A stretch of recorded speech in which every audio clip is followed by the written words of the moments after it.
Hello dear friends, एक बार फिर से आपका अभिषेक आनंद स्वागत करते हैं मेरे यूट्यूब चैनल मैथ्स पे। चलिए, इससे पहले एक वीडियो हम बना चुके हैं, अपलोड हो रही है।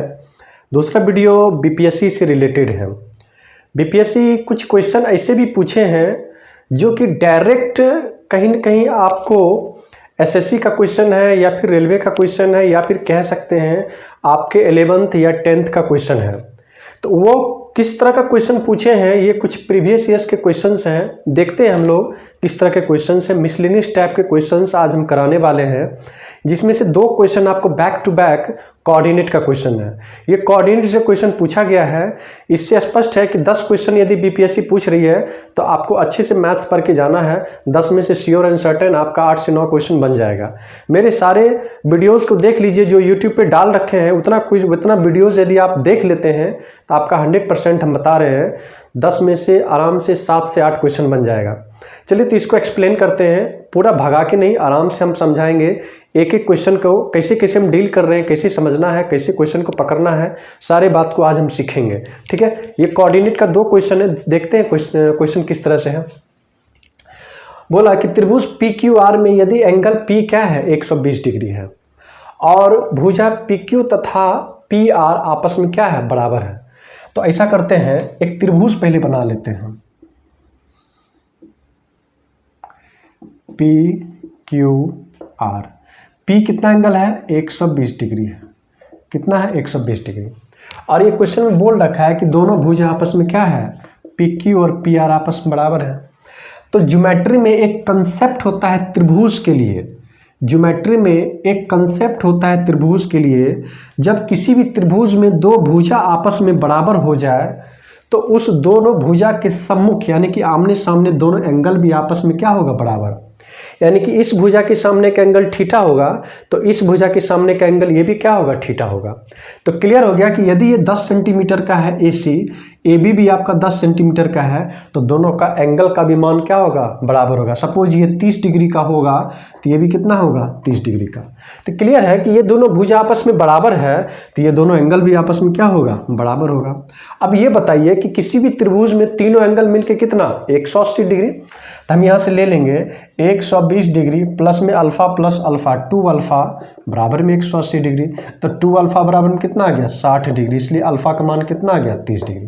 तो एक एंगल यदि आपका 30 डिग्री है तो दूसरा एंगल भी आपका क्यू आर भी क्या होगा, 30 डिग्री। इससे स्पष्ट हो गया कि एंगल क्यू यदि 30 डिग्री है तो एंगल आर भी क्या हो जाएगा, 30 डिग्री। तो इसका सही आंसर क्या है, 30 है। सही आंसर क्या है, 30 है। तो ऑप्शन आपका सी क्या है, करेक्ट आंसर है। तो ये पहला क्वेश्चन हो गया। चलिए दूसरा क्वेश्चन पढ़ते हैं। ये कोऑर्डिनेट का क्वेश्चन है।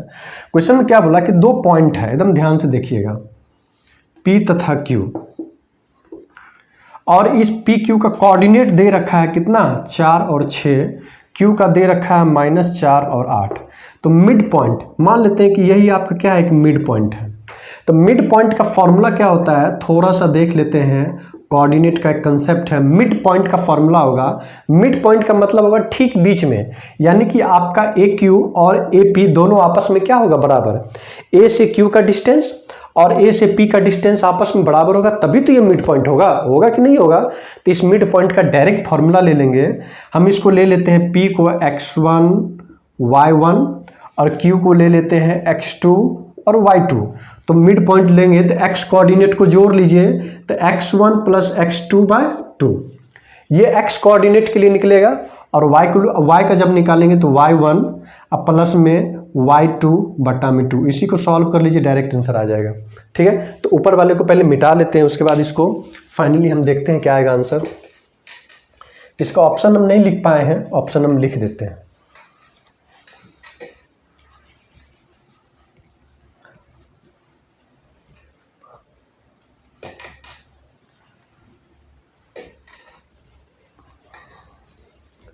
चलिए इसका पहले ऑप्शन ही लिख लेते हैं। इसका ऑप्शन पहला दे रखा है 2 7, दूसरा ऑप्शन है 7 2, तीसरा ऑप्शन है 7 4 7 0, चौथा ऑप्शन है 0 7। देखते हैं इसमें क्या आएगा आंसर। चलिए, x की जगह पे यहाँ पे क्या है, 4। x की जगह पे क्या है, 4, और यहाँ पे x2 की जगह पे कितना है -4 बटा में 2 आ गया। y1 की जगह पे यहाँ पे कितना है 6 और y2 की जगह पे कितना है 8 बटा में 2। तो यहाँ से देखेंगे तो 0 हो गया, तो ये 0 हो गया और 8 और 6 14, 14 में 2 से भाग लगा लेंगे 7। कौन सा आंसर है? D number. तो डी नंबर आपका क्या है? सही आंसर। इसको नोट कीजिए, फिर आगे बढ़ते हैं।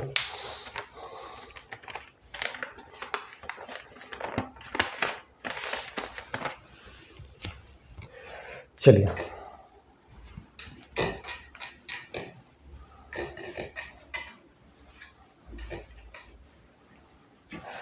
एक देखिए कोऑर्डिनेट का ही क्वेश्चन किस तरह से पूछा है, देख लीजिएगा। दे रखा है बिंदु 2 7, दूसरा दे रखा है 4 -1, 4 -1 और तीसरा बिंदु दे रखा है आपका -2 6। तो से बना त्रिभुज कैसा होगा? से बना त्रिभुज कैसा होगा? चलिए पहला त्रिभुज का नाम दे रखा है आपका समबाहु त्रिभुज, समबाहु त्रिभुज। दूसरा त्रिभुज कैसा है? समकोण त्रिभुज। तीसरा त्रिभुज का नाम दे रखा है समद्विबाहु त्रिभुज और चौथा में है नल। देखिए क्वेश्चन को पकड़ने के लिए सीखिए क्वेश्चन क्या कह रहा है। क्वेश्चन में क्या बोला कि 3 बिंदु है 2 7, 4 -1 और -2 और 6। ये 3 बिंदु त्रिभुज के 3 वर्टिसेज हैं। ये 3 बिंदु त्रिभुज के 3 वर्टिसेज हैं। तो वो त्रिभुज किस तरह का बन रहा है उसी को देखना है। पहला ऑप्शन दे रखा है समबाहु त्रिभुज, दूसरा समकोण त्रिभुज, तीसरा क्या है? समद्विबाहु त्रिभुज। सबसे पहले त्रिभुज के बारे में समझते हैं कि त्रिभुज किस किस तरह से क्या होता है। समबाहु त्रिभुज का मतलब होता है, समबाहु त्रिभुज का मतलब होता है वैसा त्रिभुज जिसका तीनों भुजा आपस में बराबर हो, इसी को क्या बोलेंगे? समबाहु त्रिभुज। समकोण त्रिभुज का मतलब क्या होता है? त्रिभुज के प्रकार को समझ लीजिए, वैसा त्रिभुज जिसका एक एंगल क्या हो? 90 डिग्री हो और ये P हो और ये B हो और ये क्या हो? H हो। तो इसमें पाइथागोरस थ्योरम लगता है समकोण त्रिभुज में, p² + b² बराबर में h²। ये यदि रिलेशन सेटिस्फाइड कर रहा है तो त्रिभुज क्या है? समकोण है। समद्विबाहु त्रिभुज किसको बोलते हैं? तो उसको समझ लीजिएगा, समद्विबाहु, द्वि का मतलब 2, बाहु का मतलब भुजा, ठीक है। वैसा त्रिभुज जिसका 2 भुजा आपस में बराबर हो, जैसे ABC में AB बराबर AC है तो इसी को क्या बोलेंगे? समद्विबाहु त्रिभुज। अब यहाँ से हम लोग त्रिभुज के तीनों प्रकार को समझ लिए। अब ये क्वेश्चन बनेगा कैसे? तो ये क्वेश्चन बनेगा डिस्टेंस फार्मूला से। किससे बनेगा? Distance formula. डिस्टेंस फार्मूला क्या होता है कि जब 2 पॉइंट के बीच डिस्टेंस निकाला जाए, जैसे ये P है, ये x1 और y1 है, Q है और ये x2 y2 है, तो दोनों के बीच का डिस्टेंस का फॉर्मूला क्या होगा? √x1 - x2 का whole square plus y1 - y2 का होल स्क्वायर। लेकिन इस बात का आप ध्यान रखिएगा कि डिस्टेंस ऑलवेज क्या होता है? पॉजिटिव। तो डिस्टेंस ऑलवेज क्या होगा? पॉजिटिव होगा। डिस्टेंस कभी निगेटिव नहीं होता है, तो डिस्टेंस ऑलवेज क्या होगा? पॉजिटिव। अब इसी फॉर्मूला से आपका क्या बनेगा? सवाल बनेगा। तो इतना पॉइंट को नोट कीजिए, फिर आगे देखते हैं। चलिए, तो इस क्वेश्चन के लिए हम लोग को क्या लगाना है? Distance formula. तो सबसे पहले इसका करते हैं, एक त्रिभुज पहले बनाते हैं और उसके वर्टेक्स पे तीनों को रखते हैं। तो बना लेते हैं।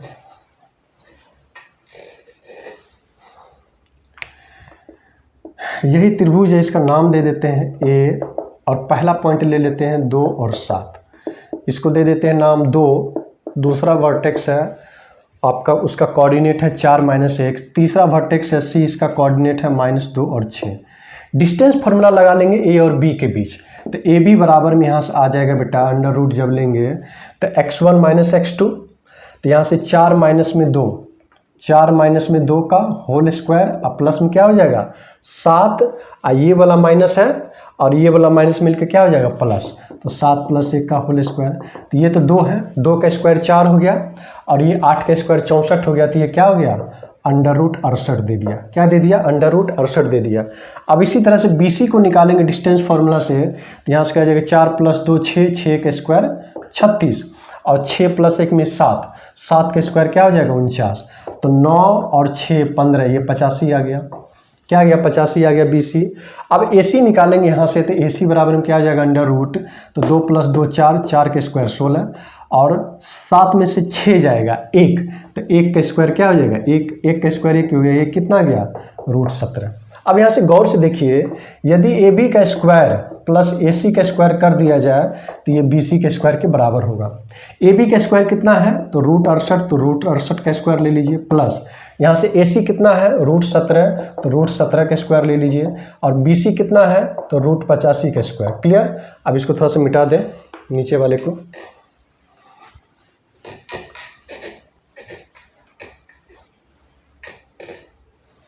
देखिए ये 68 हो गया, 68 का स्क्वायर 68 मिलेगा, √17 का स्क्वायर 17 मिलेगा, बराबर में क्या आ गया 85। तो 85 बराबर में 85 आया। ये कब, ये किसके लिए फुलफिल होता है, समकोण त्रिभुज के लिए। इसका मतलब ये हुआ कि ये जो आपका त्रिभुज है किस तरह का है, समकोण।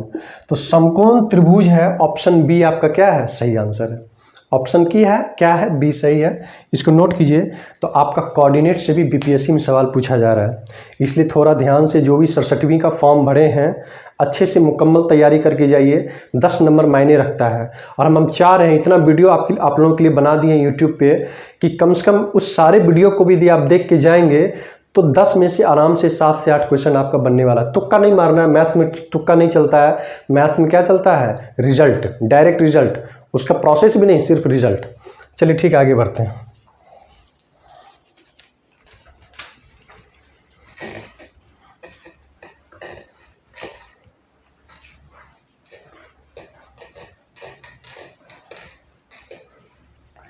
एक और क्वेश्चन पूछा है,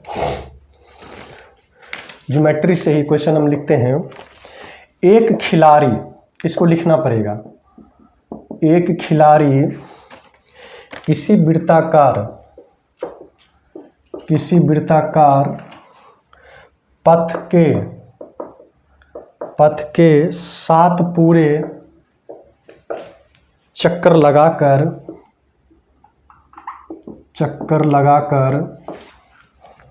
2200 मीटर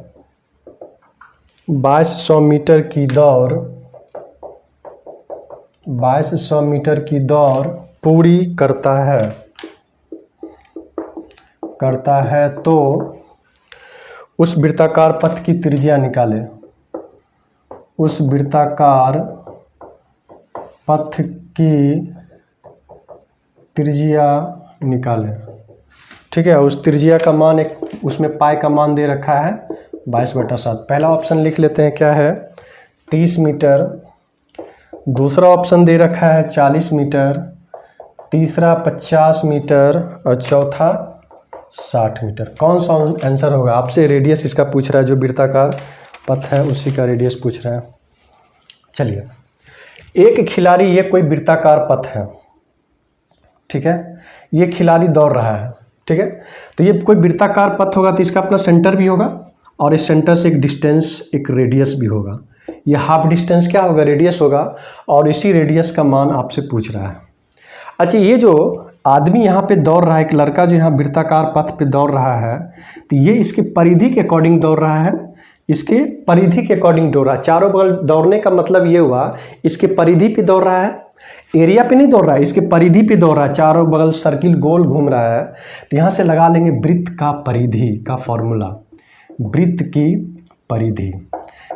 परिधि होता है 2πr के बराबर। तो एक चक्कर लगाया तो 2πr चक्कर लगाया, एक चक्कर में कितना चक्कर लगाया, 7 चक्कर, तो 7 × 2πr, और टोटल कितना दूरी तय किया, 7 बार ऐसे ऐसे गोल गोल चक्कर लगाया तो कितना दूरी तय किया, 2200 मीटर। कितना, 2200 मीटर। तो 7 × 2 × 22/7 गुना में r बराबर में 2200। ये तो ख़त्म हो गया, और ये कितना हो गया, 100 बार में ख़त्म हो गया, 2 कितना आ गया, 50। तो r बराबर में कितना आ गया, 50 मीटर। तो कौन सा आंसर है आपका, C नंबर। चलिए, बहुत अच्छा क्वेश्चन, ठीक है, नोट कीजिए इसको।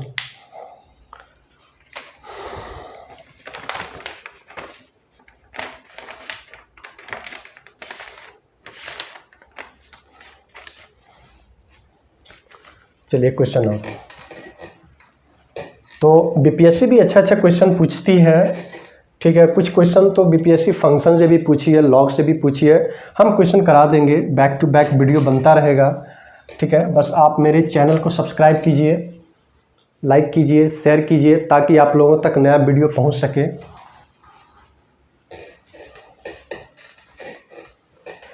एक क्वेश्चन आपका इस तरह से पूछा है,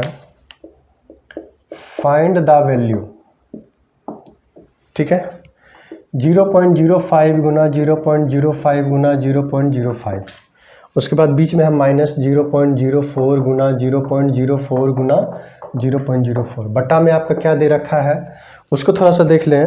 तो 0.05 गुना 0.05 प्लस 0.05 गुना 0.04 प्लस 0.04 गुना 0.04, ठीक है। ऐसा करते हैं, अच्छा इसका ऑप्शन हम लिख लेते हैं, ऑप्शन लिखना ज़रूरी है। 1.01 दूसरा ऑप्शन है, 0.1 तीसरा ऑप्शन है, 0 चौथा ऑप्शन है 0.01। अच्छा ऐसा करते हैं कि 0.05 को ए मान लेते हैं, ठीक है, और 0.04 को बी मान लेते हैं। तो यहाँ से ए गुना ए माइनस बी गुना बी बटा में नीचे क्या आ जाएगा, तो ए गुना ए प्लस ए गुना बी प्लस बी गुना बी। अब इसको गौर से देखिए, तो यहाँ से एक फार्मूला जनरेट होगा, A cube minus B cube, नीचे क्या हो जाएगा, तो A square plus A B plus में बी स्क्वायर, इसका फार्मूला होता है। A cube minus B cube का डायरेक्ट फार्मूला ही होता है। फार्मूला क्या होता है, A minus B into A square plus A B plus में बी स्क्वायर, नीचे में क्या है, तो A square plus A B plus में बी स्क्वायर।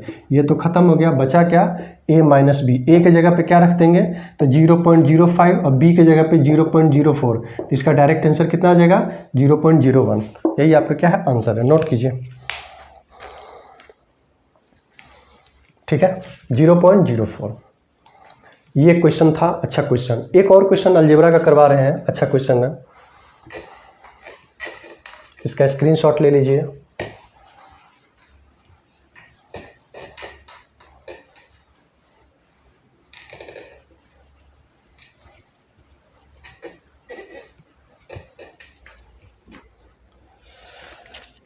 देखिए ये कितना बढ़िया क्वेश्चन पूछा है। क्वेश्चन पूछा है, if x square plus 1/x square बराबर 3 के पावर में 4, तब आपसे बोला कि find x plus 1/x equal to what. ये अलजेब्रा का आइडेंटिटीज़ का क्वेश्चन है। क्वेश्चन बहुत अच्छा है, लेकिन हम इसको एक मोटा मोटी आपका इसका तरीका बता देते हैं, क्वेश्चन कैसे बनेगा। एक फार्मूला होता है, उस फार्मूला को आप लोग ध्यान रखेंगे तो सवाल एक लाइन बन जाएगा। फार्मूला क्या होता है कि यदि x square plus 1/x square बराबर में क्या हो, p हो। यदि आपको जाना हो x प्लस 1/x पे, तो क्या कीजिए, स्क्वायर रूट ले लीजिए, स्क्वायर रूट ले लिए, p को यहाँ पे उतार लीजिए, 2 जोड़ दीजिए, प्लस में जाना है तो 2 जोड़ दीजिए, डायरेक्ट आंसर आएगा।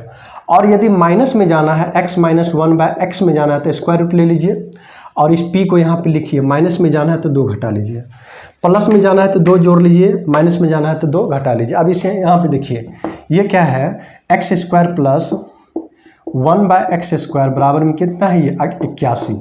3 के पावर में 4 का मतलब क्या हो गया, 81।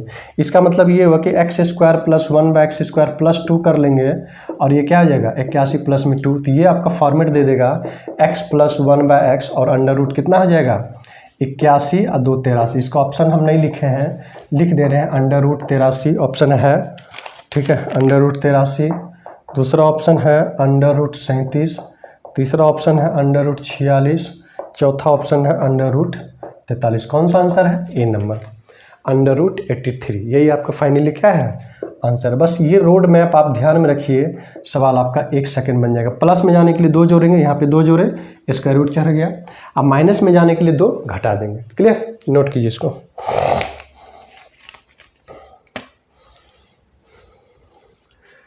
चलिए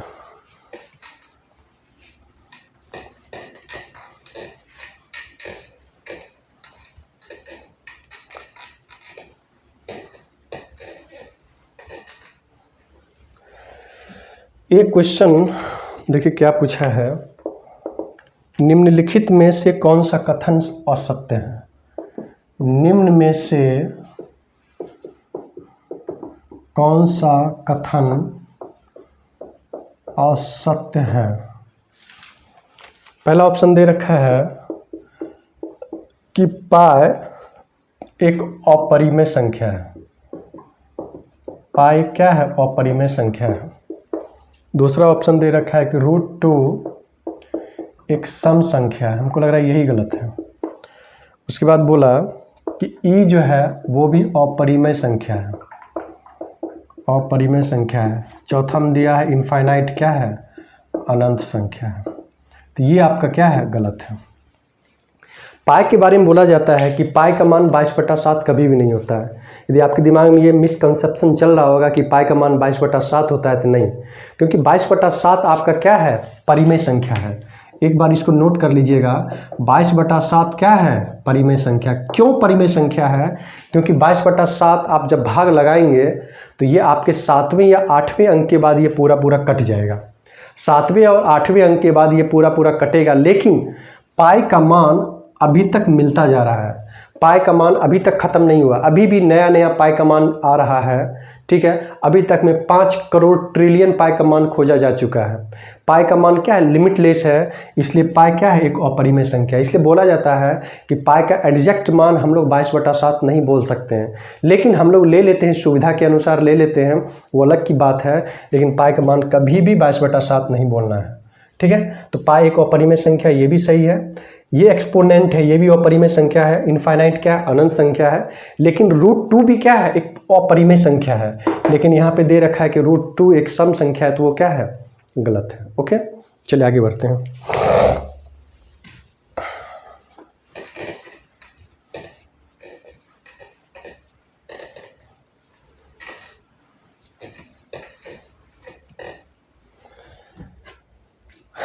एक क्वेश्चन दे रखा है, बहुत इंपॉर्टेंट क्वेश्चन है। दो धनात्मक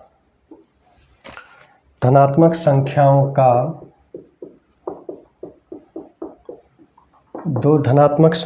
का अंतर 72 है तथा एक को दूसरे से भाग देने पर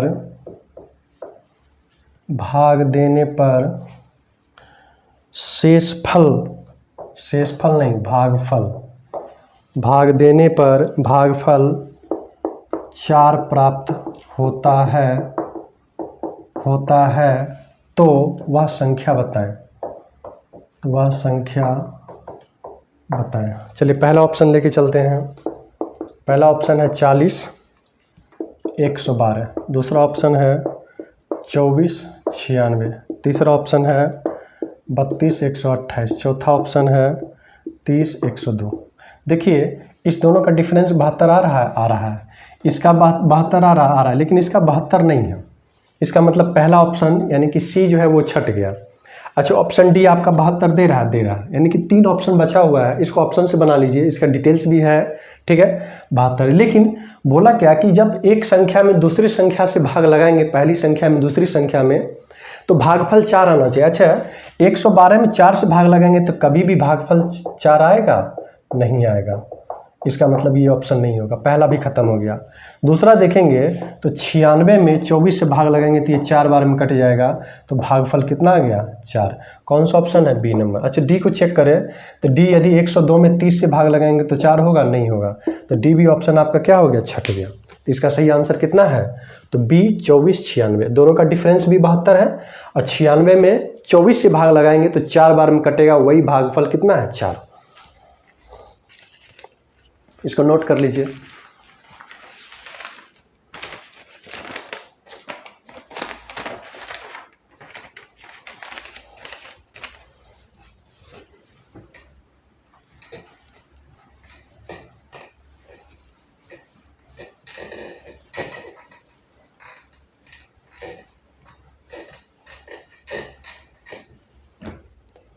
एक क्वेश्चन और, क्वेश्चन दे रखा है कि यदि 7 के पावर में 13 + 1 में 6 से भाग दिया जाए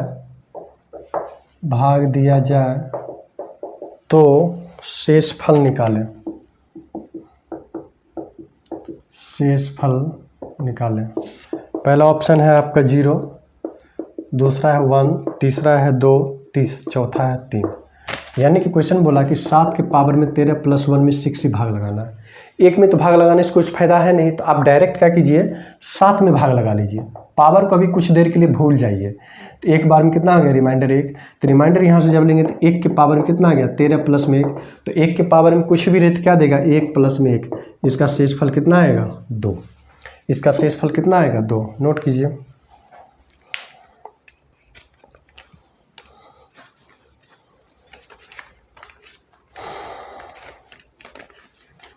चलिए एक क्वेश्चन और करते हैं। ये क्वेश्चन प्रॉफिट लॉस से पूछा है, ठीक है। उस क्वेश्चन को देख लेते हैं।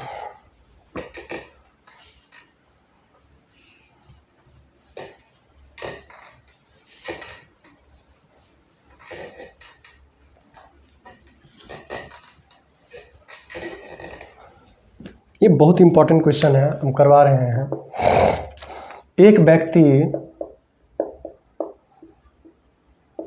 एक व्यक्ति 10 रुपया में 11 किताबें खरीदता है। 11 किताबें खरीदता है और इसे 11 रुपया में 10 किताब बेचता है तो उसे कितने प्रतिशत का लाभ होगा, कितने प्रतिशत का लाभ होगा। पहला ऑप्शन है 12%, दूसरा ऑप्शन है 12.5%, तीसरा ऑप्शन है 21%, चौथा ऑप्शन है 21.5%। चलिए ठीक है। ये देखिए प्रॉफिट लॉस का क्वेश्चन है। इस क्वेश्चन को बनाने का 3 तरीका हो सकता है। 2 तरीका का चर्चा करेंगे। एक तरीका ये है कि आप रुपया को बराबर कर लो। फर्स्ट मेथड ये कहता है कि आप रुपया को बराबर कर लो। यहाँ से पता चल जाएगा कि उतना रुपया में कितना वस्तु खरीद के लाए, कितना बिका। जैसे समझा रहे हैं, ये CP1 है। CP1 का मतलब CP है। CP का मतलब क्या, खरीद के लाए, परचेज करके लाए। ये है आपका रुपया और ये है आपका बुक, ठीक है। तो 10 रुपया में कितना बुक लाए, 11 बुक लाए, और इसको बेच रहे हैं कितना के रेट से, तो 11 रुपया में 10 बुक बेच रहे हैं। तो हम यहाँ पे क्या बोले, फर्स्ट मेथड में रुपया को बराबर करें। रुपया को बराबर करें, तो रुपया को बराबर करेंगे बेटा, तो ये रुपया 10 है, ठीक है, और ये रुपया कितना है, 11।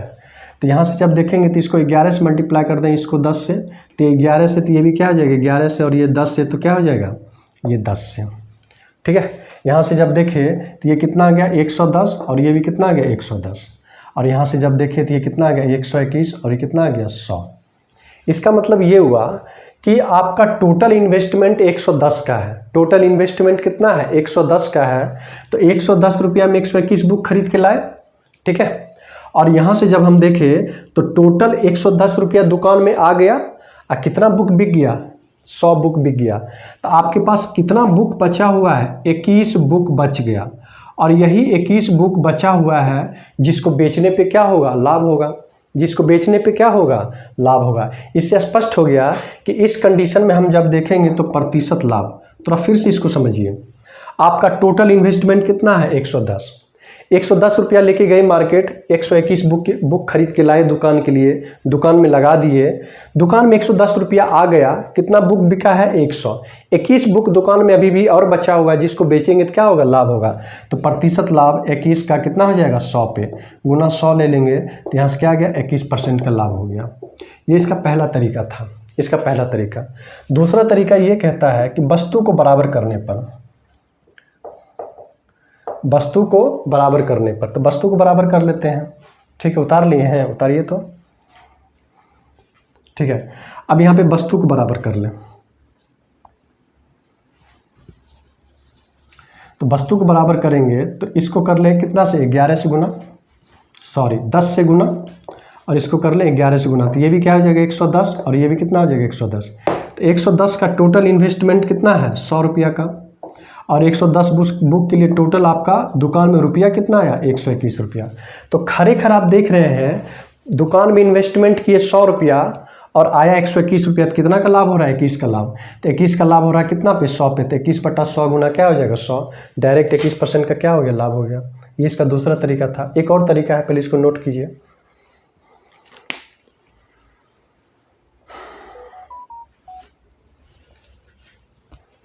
चलिए एक और तरीका क्या है समझिएगा।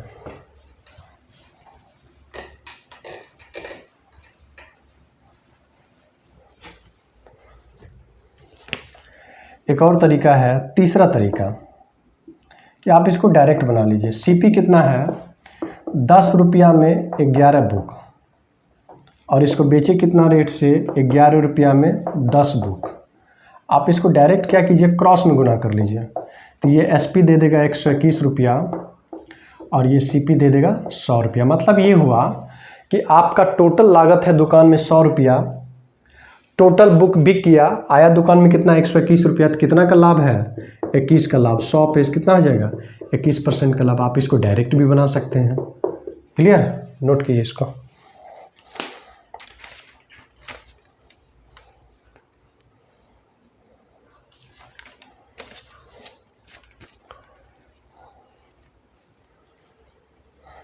चलिए एक क्वेश्चन और करते हैं।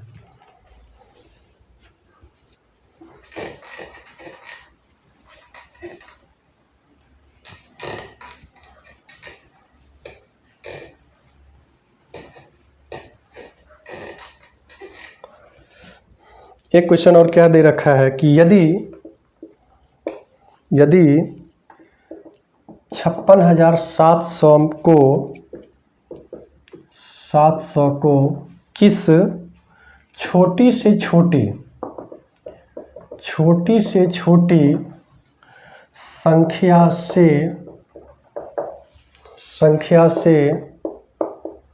गुना किया जाए कि वह संख्या पूर्ण वर्ग बन जाए। इसका ऑप्शन नोट कर लीजिएगा 3, 6, 7 और 9। पूर्ण वर्ग का मतलब ये होता है ये एक्स स्क्वायर, मतलब ये होगा कि एक्स 2 बार गुना होगा। ए स्क्वायर मतलब ये क्या होगा ए 2 बार गुना होगा। जैसे ए स्क्वायर अब बी स्क्वायर मतलब क्या हो गया कि ए 2 बार गुना है और बी भी क्या है 2 बार गुना है। जैसे 12 में क्या ऐसा गुना करें कि वो पूर्ण वर्ग बन जाए, तो पहले 12 को तोड़ लीजिए। इसको लिख सकते हैं 2 गुना 2 गुना 3, 2 दूना 4, 4 तिहाई 12। तो ये देखिए 2 गुना 2 का मतलब क्या हो गया 2 का स्क्वायर है। यहाँ पे 1 3 है, यदि 1 3 और गुना कर देंगे यहाँ पे तो ये देखिए 36 नहीं हो गया, और 36 किसका पूर्ण वर्ग है 6 का। इसका मतलब ये हुआ कि गुना किए जाने वाली संख्या कितना है 3 है। गुना किए जाने वाली संख्या क्या है 3 है। तो ये कंसेप्ट है, इस कंसेप्ट को समझिए। पूर्ण वर्ग का मतलब होता है पावर 2। तो अब ये देखना कि 56,700 में कौन ऐसी संख्या है जो मिस हो रहा है, जो स्क्वायर को डेवलप नहीं कर पा रहा है। जो स्क्वायर को डेवलप करेगा उसी संख्या से मल्टीप्लाई कर देंगे तो वह संख्या क्या हो जाएगा पूर्ण वर्ग हो जाएगा। इसको पहले नोट कीजिए।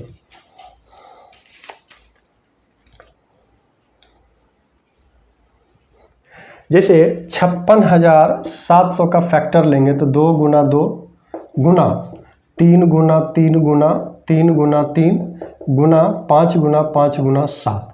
देखिए ये 2 बार गुना हुआ पूर्ण वर्ग है। ये कितना है 3 का स्क्वायर पूर्ण वर्ग है, यहाँ से भी 3 का स्क्वायर पूर्ण वर्ग है, 5 का स्क्वायर ये भी क्या है पूर्ण वर्ग। लेकिन गुना होने के लिए एक 7 छूट रहा है, एक गुना होने के लिए एक 7 छूट रहा है। यदि ये गुना 7 यहाँ पे हो जाए तो ये 7 का स्क्वायर दे देगा, यानी कि ये भी संख्या क्या हो गया पूर्ण वर्ग हो गया। तो यानी कि गुना की जाने वाली संख्या क्या है 7 है। गुना की जाने वाली संख्या क्या है 7 है। तो इसका राइट आंसर कितना है 7। नोट कीजिए, क्योंकि एक 7 यहाँ पे क्या है मिस है।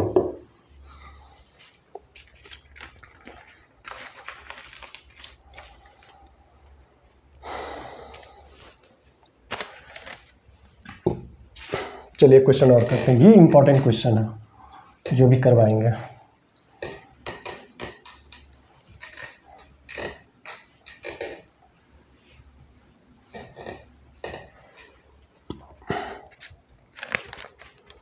क्वेश्चन बोला यदि किसी त्रिभुज की भुजाएं 11 मीटर, 60 मीटर और 61 मीटर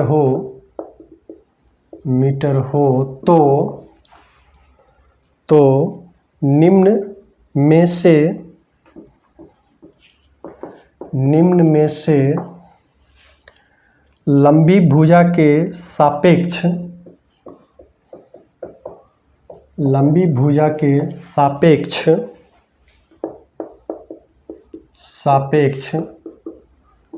त्रिभुज की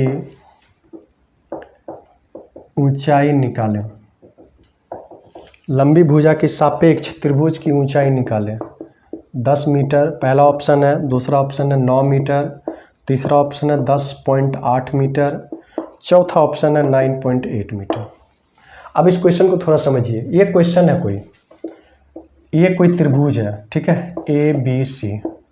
यहाँ पे इसका भुजा दे रखा है 11 मीटर, 60 मीटर और ये कितना 61 मीटर। हम कह रहे हैं कि ये जो त्रिभुज ABC लिखे हैं ये त्रिभुज एक प्रकार का समकोण त्रिभुज है। कैसे देखिएगा, 11, 60 और 61 ये क्या होता है, ट्रिपलेट होता है। ट्रिपलेट का मतलब ये हुआ कि 11 का स्क्वायर प्लस 60 का स्क्वायर लेंगे तो वो 61 के स्क्वायर के बराबर देगा, जो कि पाइथागोरस थ्योरम को रिप्रेजेंट कर रहा है। और पाइथागोरस थ्योरम किसके लिए होता है, समकोण त्रिभुज के लिए। ये 121 है और ये 3600 है और 61 का स्क्वायर लेंगे तो 3721 देगा। तो देखिए 3721 बराबर 3721 नहीं दे दिया। इसका मतलब ये हुआ कि ये एक प्रकार का समकोण त्रिभुज है जिसका एक एंगल पक्का 90 डिग्री होगा। तो समकोण त्रिभुज का एरिया पता है, समकोण त्रिभुज का क्षेत्रफल क्या होता है, हाफ गुना परपेंडिकुलर गुना बेस, यही होता है ना। तो ये तो आपका हाइपोटेनस हो गया। हाइपोटेनस को छोड़ दीजिए तो यहाँ से ले लेंगे हाफ गुना 60 गुना 11, ये 30 से कट गया 330, टोटल एरिया कितना आ गया 330। अब ये 330 टोटल एरिया है। अब इसी को इस तरह से लेना है, इसी त्रिभुज को इस तरह से बनाना है, दूसरा त्रिभुज जो कि सबसे लंबी भुजा के अकॉर्डिंग उसका क्या हो, हाइट हो। तो एरिया तो दोनों को बराबर होगा। जैसे त्रिभुज को इस तरह से हम बना लें तो ये भी क्या वही एरिया होगा ना, उतना ही एरिया होगा ना। तो यहाँ से ले लेंगे हाफ गुना h गुना सबसे लंबी भुजा क्या है 61। तो अब इसको थोड़ा सा काट कूट कर लीजिएगा तो h बराबर में कितना हो जाएगा 660 बटा में 61 यानी कि 10.8 मीटर। यही आपका क्या है आंसर है, 10.8 मीटर। नोट कीजिए इसको।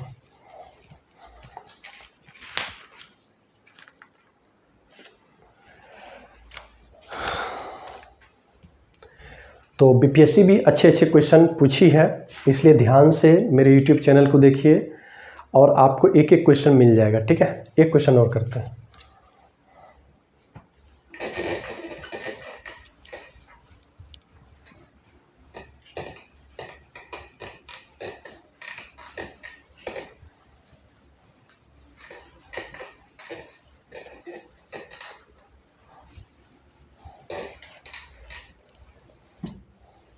ये क्वेश्चन आपका एवरेज से पूछा है, औसत से, ठीक है। क्वेश्चन को पहले लिखते हैं।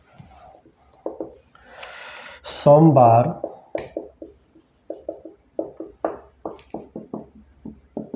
मंगलवार, बुधवार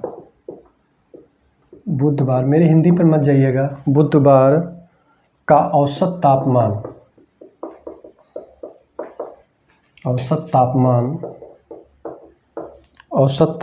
42 डिग्री सेंटीग्रेड था। उसके बाद बोला कि मंगलवार,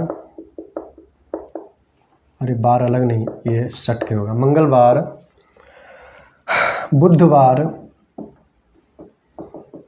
बुधवार तथा बृहस्पतिवार का औसत तापमान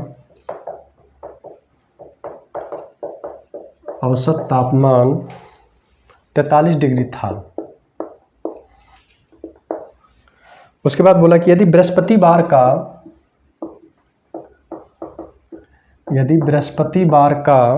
औसत तापमान औसत तापमान 44 डिग्री सेंटीग्रेड है तो सोमवार का तापमान क्या था? सोमवार का तापमान क्या था? चलिए इसका ऑप्शन नोट कर लेते हैं। 41 डिग्री, 43 डिग्री, 49 डिग्री, 46 डिग्री। ये एवरेज का क्वेश्चन है, एवरेज से भी क्वेश्चन पूछा है। अब देखिए क्वेश्चन में क्या बोला। 3 एवरेज का मतलब क्या होता है? औसत का मतलब होता है कुल योगफल बटा में कुल नंबर। यदि आपको यहाँ से कहे कुल नंबर निकालने के लिए, तो कुल नंबर बराबर में क्या हो जाएगा? औसत कुल योगफल कहीं निकालने के लिए, कुल योगफल कहीं निकालने के लिए तो क्या हो जाएगा? औसत गुना कुल नंबर। यानी कि एवरेज हम इंग्लिश में लिख दे रहे हैं, एवरेज बराबर में टोटल सम बटा में क्या होता है? नंबर। और जब भी सम निकलेगा तो सम बराबर में क्या हो जाएगा? एवरेज गुना में नंबर। ठीक है, थोड़ा इंग्लिश में लिखने में सुविधा होता है, एवरेज गुना नंबर। अब यहाँ पे 3-3 का रेशियो दिया है, इसको थोड़ा उतार लीजिए। ये क्या है? कंसेप्ट है एवरेज का ये फॉर्मूला है। ठीक है, चलिए तो इसको हम मिटा के अब क्वेश्चन को डील कर रहे हैं, समझिएगा। 3 दिन सोमवार, मंगलवार, बुधवार, यानी कि मंडे, ट्यूसडे और वेडनेसडे 3 दिन है। औसत तापमान 42 डिग्री है। इसका मतलब समझिए, औसत तापमान 42 डिग्री का मतलब समझिए।